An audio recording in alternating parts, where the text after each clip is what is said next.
guys, prepare tayo ng eco celery ito. Celery. Main ingredients po yan is extra virgin olive oil. Yung talaga yung... So guys, nagpakulo muna tayo ng 300 grams ng spaghetti pasta. Habang niluluto natin yung pasta, ay konting po tayo ng pasta.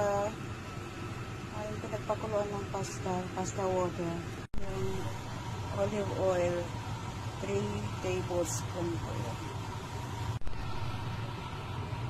Ayan po natin yung bawang. Ito po yung silbi ng pasta water. Maglagay po tayo ng konti para hindi masunog yung bawang.